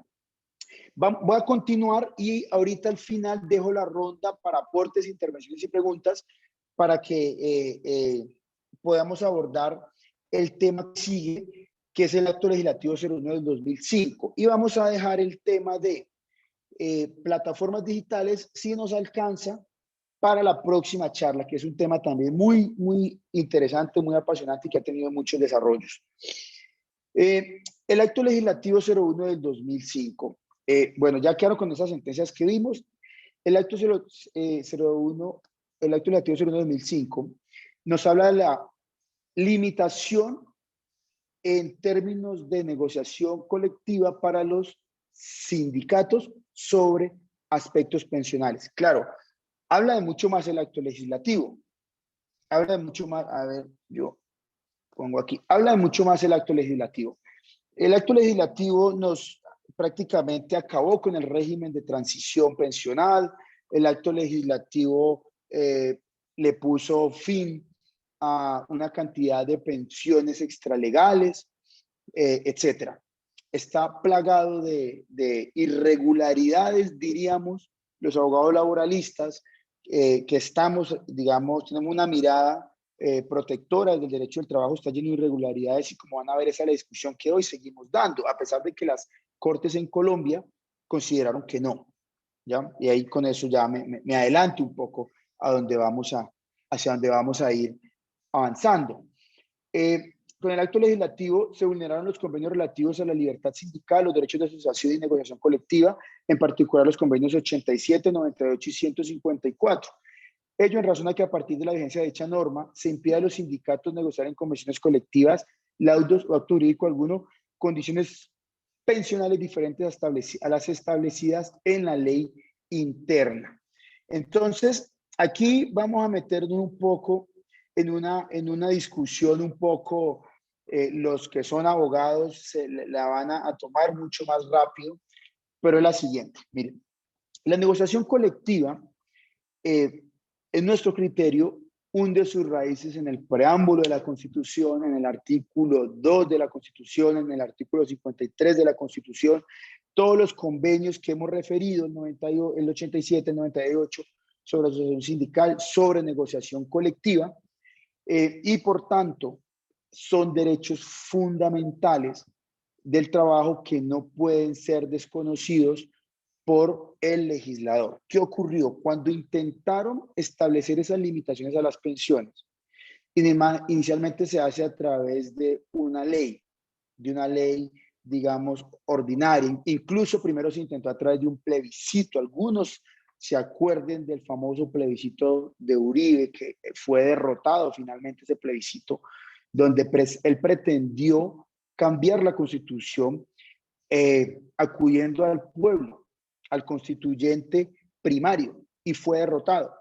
¿Qué hizo entonces él? Fue ante el constituyente derivado. Entonces aquí quiero hacerles una breve, para los que no son abogados, explicarles algo de derecho constitucional que es muy importante de los que son abogados recordarse. Y es que la Constitución la hace el pueblo. Ustedes miran, dice, el pueblo en su poder, lean la Constitución, lo primero que dice es el pueblo en ejercicio de su poder soberano, promulga esta Constitución. Entonces, el pueblo a través de un proceso constituyente promulga la Constitución, en este caso el 91. A propósito de estos días que estamos celebrando el tema ¿cómo? El tema de los 30 años, y el tema del papel de los jóvenes con esa séptima papeleta que dio lugar, porque fue esa séptima papeleta la que dio lugar a la Constitución, a esa constituyente. Entonces está el constituyente primario, que es el pueblo, pero está el constituyente derivado. y el constituyente derivado es el Congreso de la República. ¿Y esto a dónde viene? Viene a que la misma Constitución establece que bajo determinadas condiciones el constituyente derivado, el Congreso, puede modificar la Constitución, puede cambiarla. Y esto es para efectos de actualizarla. Por si se queda un poco corta la Constitución, el constituyente derivado la actualiza. Porque aquí, y aquí otra cosa pues de cultura general desde el derecho, es que ustedes ven la Constitución de Estados Unidos, por ejemplo, no la cambian, es la misma hace cientos de años. Y la misma Constitución permitió la segregación racial y tener sin derechos a los afroamericanos. Y esa misma Constitución hoy permitió que un afroamericano fuera presidente. Obama, de ser segregado, llegó a ser presidente. Y es la misma Constitución. ¿Por qué? Aquí hubiéramos tenido que cambiarla 1000 veces. Porque allá el derecho es lo que llamamos el common law. Es un derecho que se desarrolla a través de precedentes, de sentencias. En cambio, aquí tenemos un modelo más romano-germánico, que es el imperio de la ley, la Constitución, la ley. Entonces, es un derecho que es más difícil que se vaya actualizando. Poco a poco estamos más permeados por la doctrina del precedente. De hecho, aquí ya tenemos una cantidad de desarrollos. Hay un autor que se llama Diego López Medina, que aborda muy bien el tema en el derecho de los jueces, es su obra cumbre, y hay otras para los que más les interesa el tema. Y es que los precedentes ya construyen leyes, y aquí ya tenemos precedentes, y no solo con las famosas sentencias de unificación, que son las sentencias que ustedes ven que dice SU, no, tanto algunas de Corte Constitucional, hoy tenemos del Consejo de Estado también sentencias de unificación, y que claramente la misma ley, fíjate, la misma ley nos tiene que decir cuáles sentencias generan precedente, ¿ves? En cambio, allá no, allá todas las sentencias generan precedente, pero aquí también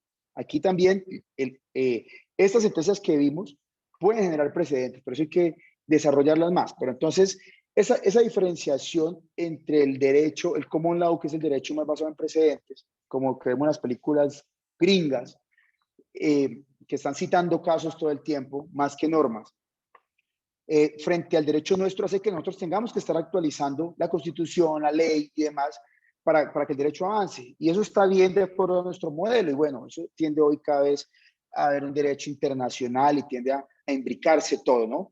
Que es otra discusión.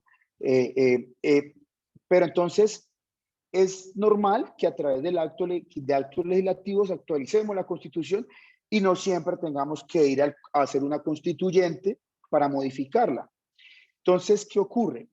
Cuando hay una ley, compañeros y compañeras, y les pido que tengan mucha atención en esto, cuando hay una ley, se sanciona una ley, esa ley va a examen de la Corte Constitucional, los mismos ciudadanos demandan la ley, y la Corte Constitucional la declara inconstitucional o la declara constitucional, ¿ya?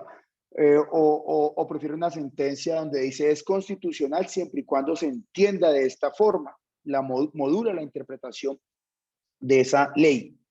Entonces, la Corte Constitucional, como guardiana de la Constitución, analiza si la ley se acompasa a la Constitución, si no, la retira del ordenamiento jurídico.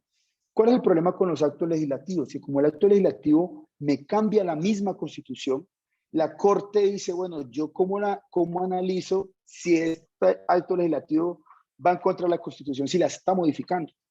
Entonces, la ley no le permite a la Corte Constitucional hacer control de constitucionalidad sobre el fondo del asunto cuando se trata de actos legislativos, sino únicamente sobre la forma.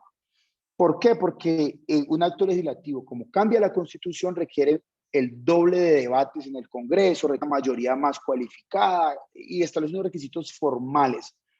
La Corte Constitucional, en principio, porque es que la discusión nuestra es que sí debe hacerlo, pero en principio no puede hacer análisis de fondo a un acto legislativo sobre su constitucionalidad, sino únicamente un análisis de forma. Entonces la Corte dice, ¿hubo los 8 debates? Sí. ¿Hubo la mayoría calificada? Sí. ¿Se hizo una sola legislación? Sí. Entonces cumplió todo lo de forma y yo como Corte no puedo pronunciarme de fondo frente a ese tema. Entonces resulta que eso por eso, hábilmente, Álvaro Uribe, que tenía las mayorías en el Congreso, profiere este acto legislativo que le da un golpe a los pensionados, pero en este caso de este curso, a los sindicatos, porque prohíbe que los sindicatos negocien aspectos pensionales. Los sindicatos no pueden ya negociar aspectos pensionales y los que tenían aspectos pensionales, eso nomás llegan hasta el 2010, las convenciones que tengan vigencia, y cualquier tema pensional que se negocie distinto a la ley 100, a la ley general de pensiones, es contrario a la Constitución, es violatorio de la Constitución. Y para ello invocan la sostenibilidad fiscal. Por eso yo les pongo ahí en esas diapositivas esos temas. Entonces, ¿cuál es la discusión allí, compañeros y compañeras? La discusión es que la sostenibilidad fiscal puede garantizarse sin limitar de esa manera el derecho a la negociación colectiva. Pueden buscarse maneras técnicas para que el Estado negocie con sindicatos asuntos pensionales, garantizando ciertas condiciones de sostenibilidad fiscal. Por ejemplo, no privatizando, por ejemplo, renegociando contratos con petroleras, por ejemplo, garantizando mejores regalías. O sea, pero como está el servicio del sector financiero del Estado, pues no hay dinero. Pero si los sindicatos se unen y le dicen, queremos estas condiciones pensionales y la plata la saca de acá, afectando el sector financiero, afectando las multinacionales, se puede generar un movimiento sindical enorme y no afectar la sostenibilidad financiera del Estado, sino de pronto las ganancias de algunos sectores. Entonces, es un discurso falaz decir que la manera de garantizar la sostenibilidad fiscal es, respecto a las pensiones, cercenando la posibilidad de negociar colectivamente. Entonces, esas son las discusiones que planteamos. Y frente al sector privado es aún peor. ¿Cómo el Estado, cuando dicen que debe promoverse la libre empresa, por eso digo hay libertad de empresa, cómo el Estado me va a prohibir a mí, si yo soy un empresario millonario y quiero darle mejores condiciones a mis trabajadores, ¿por qué el Estado me va a venir a prohibir eso? ¿Bajo qué argumento? ¿Sí? Y lo está prohibiendo. Entonces, para nosotros no tiene sentido, desde el punto de vista constitucional, esta prohibición a la negociación colectiva. Y además, y por eso digo sustitución de la Constitución, y con eso voy cerrando este concepto, y es, cuando les dije que la Corte solo puede analizar temas de forma, es cuando se reforma la Constitución. Pero hay una teoría, para que la googleen, que es la teoría de la sustitución de la Constitución a través del acto legislativo. ¿Qué pasa si hoy hacen un acto legislativo donde dice que a partir de mañana las mujeres ya no pueden votar? Y pasó los 8 debates y tuvo todo lo de forma. La Corte Constitucional va a decir, no, eso fue, no, porque en ese caso sí es clarito que cambiar ese artículo de derecho a la igualdad nos está sustituyendo la Constitución. Y ahí ustedes me entendieron el ejemplo, y es este. Cuando el acto legislativo imponga un cambio tal que modifique la esencia de la Constitución, eso ya no es una reforma, sino una sustitución. Y en ese caso, la Corte Constitucional sí puede pronunciarse en el fondo. La tesis nuestra es que haber cercenado el derecho de los sindicatos a negociar temas pensionales en la Constitución sustituye el Estado social de derecho, que como ustedes ya vieron en la charla pasada, es hijo del derecho de asociación, es hijo de la lucha del movimiento obrero. Entonces, esto sustituyó la Constitución y por eso la Corte debió haber declarado inconstitucional ese acto legislativo y haber dicho que eso solo se puede hacer a través de una constituyente. Descabellado, pues no. Si ustedes leen la sentencia que analizó el acto legislativo, fue una votación muy reñida, no fue unánime, y hubo un salvamento de voto. A propósito de lo que decía ahorita, creo que era el compañero Cristian, ya creo que era el compañero Cristian, sí, o Cristian, yo creo que fue Cristian, que planteaba el ejemplo del abogado que solo leía la parte resolutiva. Y hay que leer los salvamentos de voto, porque la Corte Constitucional se declaró inhibida diciendo que ya solo puede haber vicios de forma, y resulta que el magistrado Araujo, Jaime Araujo Triviño, creo, bueno, no recuerdo, hace el salvamento de voto extenso, decenas de páginas, argumentando esto que les estoy explicando. Y ustedes buscan la sentencia y ni sale el salvamento de voto, pero en la firma dice salvó voto. Hay que ir a leer esos salvamentos. Él salvó el voto y dijo y explicó por qué ese acto legislativo sustituía a la Constitución. ¿Y saben qué? ¿Qué hicimos los sindicatos? Nos pegamos del salvamento de voto. Y con ese salvamento de voto fuimos a la OIT. Y la OIT expidió una recomendación. Y esa recomendación en este momento está vigente y se sigue discutiendo. Y después, bueno, aquí vamos colocando un poco de qué pasó allí. Pero la OIT pidió una recomendación donde, abrazando, digamos, los argumentos, o mejor, los argumentos de los trabajadores era que un gobierno de un país miembro no puede excluir la negociación colectiva porque eso viola los derechos pensionales. Aquí está, en esa diapositiva les hablo, me emocioné y me adelanté en la explicación y no adelanté las diapositivas. Aquí hablamos un poco de la teoría de la sustitución de la Constitución.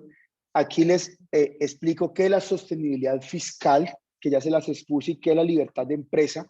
Y paradójicamente terminamos nosotros diciendo que es que se está afectando la libertad de empresa cuando el empresario desea dar pensiones, y no es que desee, sino que el sindicato lo obliga. Pero es que aquí el empleador puede decirle al sindicato, así quiera no puedo, porque la Constitución me prohíbe darte mejores condiciones. Entonces, frente al acto legislativo, diferentes organizaciones sindicales, abrazando ese salvamento de voto, hemos emprendido un largo camino de lucha en la discusión de este acto legislativo. Entonces, se han logrado algunos pronunciamientos de la OIT a través de la Comisión de Expertos, a través del Comité de Libertad y del Consejo de Administración, donde se ha cuestionado la posición del Estado colombiano. Ahí tenemos la observación 85 de 2014, el informe 349 de 2009, caso 2434, informe provisional de caso, bueno, es el mismo caso pues, que se va desarrollando. Esto lo iniciaron los compañeros de Sintraisa, Sintrachibor, Sintraisagen, y ellos con Sintran Cali, nosotros, pues, como abogados de Sintran Cali, estuvimos en la elaboración de esta discusión, y estos mismos sindicatos de los compañeros de Sintraisa, Sintrachibor, Sintraisagen, y entre otros, interpusieron ante la Comisión Interamericana de Derechos Humanos la queja porque se está violando la Convención Americana de Derechos Humanos en cuanto al derecho de asociación. A ti no te dicen allí de esos temas pensionales, o sea, la Convención no va hasta allá, pero desde el punto de vista argumentativo todo va a ser parte del derecho de asociación, y se interpuso la petición, y la petición fue admitida en el 2018 y tiene asignado un caso. Sintran Cali, nosotros presentamos un documento que se llama un amicus curiae, que es como, aquí lo diríamos, es como una coadyuvancia. Cuando tú coadyuvas una acción que adelanta a otra, una acción popular, porque hay vertimiento de una empresa dañando el río, la empresa la presentan unas personas y otros ciudadanos la coadyuvan esa acción popular.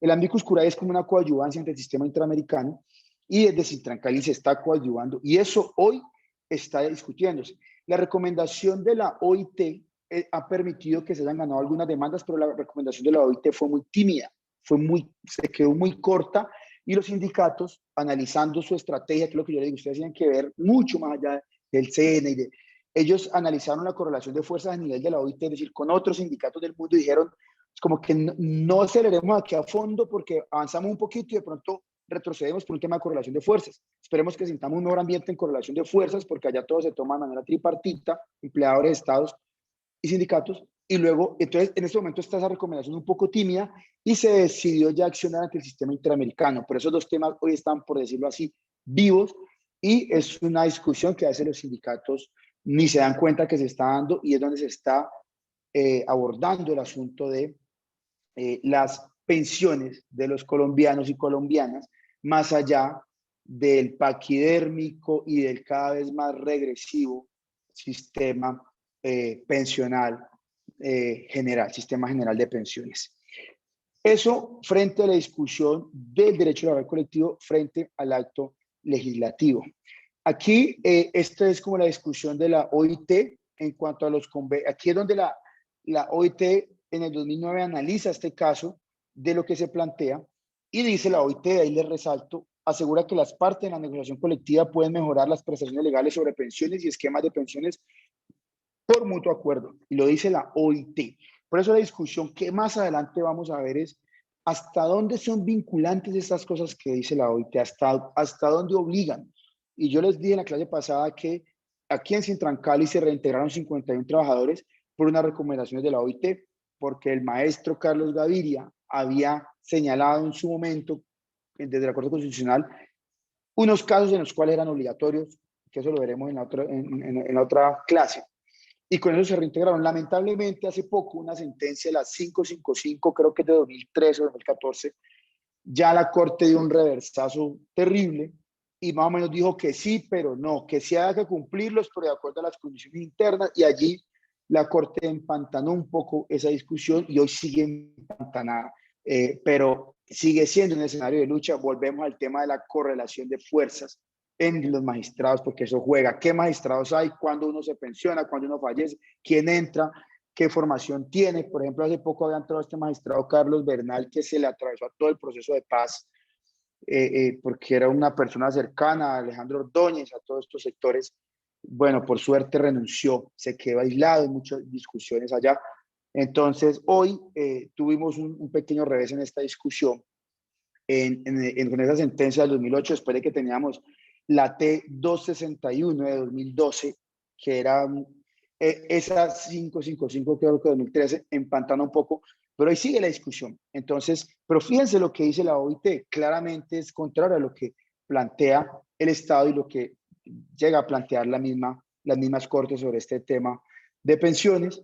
Aquí les dejo otra observación, la observación 85 de 2014, y les subrayo cosas, les resalto, no voy a leer, pero dice, lo que les subrayo es: la comisión recuerda que el establecimiento por la ley de un sistema general obligatorio de pensiones es compatible con la negociación colectiva a través de un sistema complementario. Dice: en esas condiciones, la comisión pide al gobierno que en consulta con los interlocutores sociales representativos tome las medidas necesarias para que no se prohíba a las partes en la negociación, tanto en lo público como privado, mejorar las condiciones, etcétera. Fíjense qué interesante, y el acto es de 2005 y apenas en 2014 está la OIT de manera tímida avanzando. Y esos son temas lentos, pero los sindicatos tenemos que tener mirada estratégica como la tienen los empresarios, como la tienen los gobiernos, los sectores de poder. Ellos piensan a muchos años adelante y así nosotros debemos pensar en nuestras luchas estratégicas, como es este tema pensional. Y alguien dirá: no, toda esa OIT no sirve. No, es que la OIT la OIT no es un sindicato, ¿cierto? Ya están los empleadores, los empresarios, y antes esto es mucho lo que se logra, que unos empleadores apoyen esto, unos empresarios, para lograr la mayoría de otras partes del mundo, o políticos de países progresistas votan con los trabajadores, y es muy interesante lo que pasa en la OIT, y de allí han salido estos temas. Bueno, compañeros y compañeras, que nos queda este tema de relación laboral y plataformas digitales. Yo sospeché que de pronto no nos daba el tiempo, lo traje por si ocurría. De hecho, quería que participaran mucho más. Ya se nos acabó el tiempo, entonces yo voy a ver el chat. En la película se vio el tema de la huelga por no pago de salarios justos. No sé a qué película en este momento se está refiriendo, si fue la que compartimos aquí en la plataforma. Entonces, bueno, les voy a dar el uso de la palabra muy breve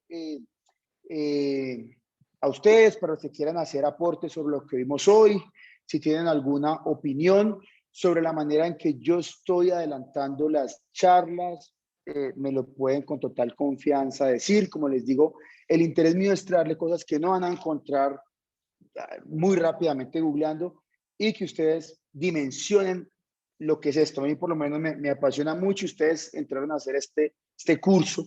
Quiero darles de pronto un poco más de lo que ustedes pueden encontrar por sí solos, pero estoy dispuesto, como les digo, a que trabajemos otra charla si quieren que vamos retomando como todo ese ABC que está dentro de la plataforma, y como una sesión de preguntas y respuestas un solo día, lo abordaremos, pero como yo diría como una charla adicional, porque como ven, hay temas que son clave para que ustedes los aborden, los entiendan y sigamos avanzando. Entonces quiero que me den una opinión, los que quieran y los que quieran. Se me olvidó decir a los que hablaron que prendieran la cámara, pueden hacerlo. Y los escucho para que vamos cerrando, respetando un poco el tiempo. Entonces, compañera Sandra, tienes el uso de la palabra. Oscar, muy buenas noches. Dos favores bien grandes. El primero, una consulta. Resulta que en la licorera de Nariño, pues una empresa que era Próspera en Nariño, resulta que se liquidó, pues, bueno, por algunas situaciones internas. Y resulta que pues se ha hecho reclamaciones frente a el continuar con los derechos que tenían los pensionados frente al derecho colectivo. Se fue a primera tutela, se fue a una segunda instancia, pues al tribunal administrativo, pues hubo ahí una contradicción en los dos conceptos y se fue pues a la Corte Constitución, pues a la Corte, no sé qué pasó allí, pues realmente he estado indagando a ver qué ocurrió allí. Pero ¿qué puede pasar? Mi pregunta es no para ahorita, sino para consulta, ¿qué puede pasar con los derechos de los trabajadores adquiridos en derecho colectivo después de liquidada la empresa? Y la segunda, usted hacía una apreciación muy importante frente a que los trabajadores estén en un convenio colectivo, en un pacto colectivo. ¿Existe alguna norma, alguna forma de proceder frente a que los empleadores o de sancionar a los empleadores para que no hagan que los trabajadores se pasen de una convención colectiva a un pacto colectivo, porque eso es un engaño? Bueno, ¿alguien más desea hacer una pregunta para responder todo en bloque? Yo sé que juega Colombia, Argentina y están que se salen corriendo. Entonces, bueno, Freddy Igual me dice, gusta el fútbol, gracias, doctor disculpe. Oscar, excelente. ¿Cómo? Qué pena, igual me gusta el fútbol, pero disculpe. No, yo no tengo problema, no, yo me puedo quedar aquí, pero yo entiendo también que tiene una jornada larga y no, le voy a contestar, compañera. ¿Alguien más tiene alguna pregunta o algún aporte para contestarle a Sandra y que vayamos cerrando?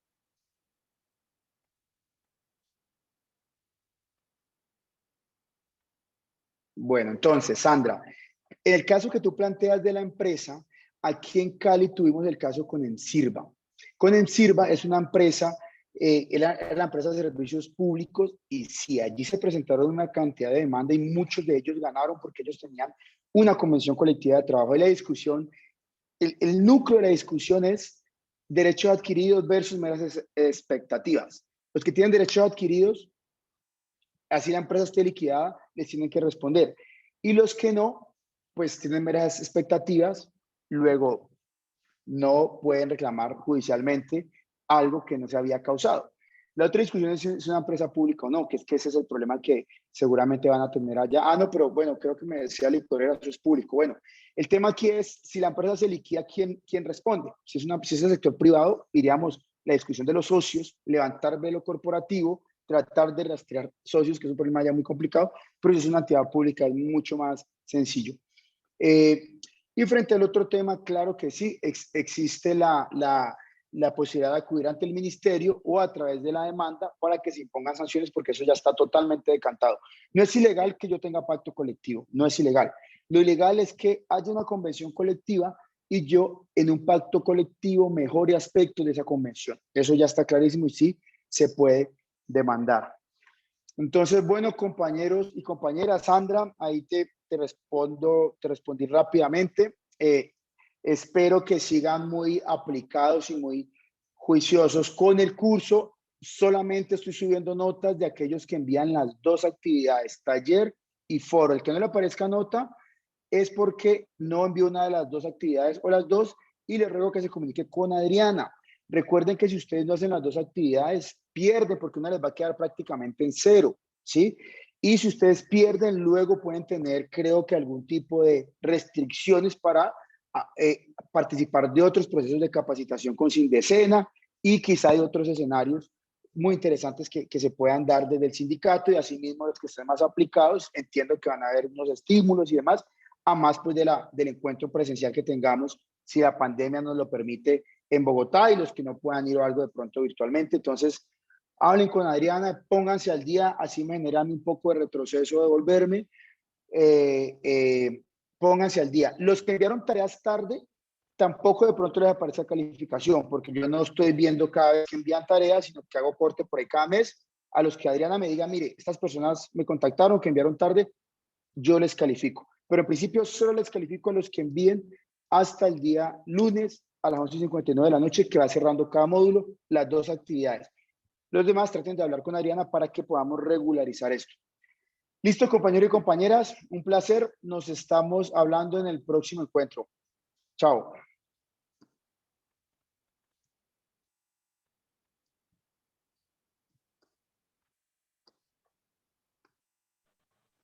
Gracias. Feliz noche.